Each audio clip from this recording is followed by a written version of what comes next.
అందరికీ నమస్కారం. ఈరోజు మనం రివ్యూ చేయబోతున్న సినిమా 'రావ్ బహదూర్'. ఈ సినిమా ఎలా ఉంది? చూడాలా లేదా స్కిప్ చేయాలా అన్నది ఈ వీడియోలో క్లియర్‌గా చెప్పేస్తాను.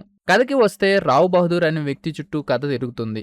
అతని కుటుంబం, వారసత్వం మరియు మానసిక స్థితి మధ్య జరిగే సంఘటనలు కథలో ప్రధానంగా ఉంటాయి. సినిమా మొత్తం ఒక సైకలాజికల్ డ్రామాలా సాగుతుంది. చివరికి కొన్ని ట్విస్టులతో కథ ముగుస్తుంది. మొదటిగా ప్లస్ పాయింట్స్ ఏంటంటే హీరో నటన చాలా న్యాచురల్గా అనిపించింది. కథ కాన్సెప్ట్ చాలా కొత్తగా ఉంది. క్లైమాక్స్ మంచి ఇంపాక్ట్ ఇస్తుంది. డైరెక్టర్ స్టోరీ చెప్పిన విధానం డిఫరెంట్గా ఉంది. ఇక మైనస్ పాయింట్స్ ఏంటంటే సినిమా చాలా స్లోగా వెళ్ళటం. ఫస్ట్ హాఫ్ కొంచెం బోర్ అనిపించే అవకాశం ఉంది. కమర్షియల్ ఎంటర్టైన్మెంట్ కోరుకునే వారికి కనెక్ట్ కావడం కష్టమని చెప్పాలి. మూవీ లెంత్ కొంచెం ఎక్కువగా అనిపిస్తుంది. మొత్తంగా చూస్తే ఈ సినిమా మాస్ కోసం కాదు, క్లాస్ ఆడియన్స్ కోసం మాత్రమే. సినిమా చూసేటప్పుడు పేషెన్స్ చాలా అవసరం. ఇది ఒక ఆలోచింపజేసే సినిమా, కానీ అందరికీ నచ్చకపోవచ్చు. మీకు డిఫరెంట్ సినిమాలు ఇష్టమైతే తప్పకుండా చూడండి, లేదంటే ఈ సినిమా మీకు సూట్ కాకపోవచ్చు.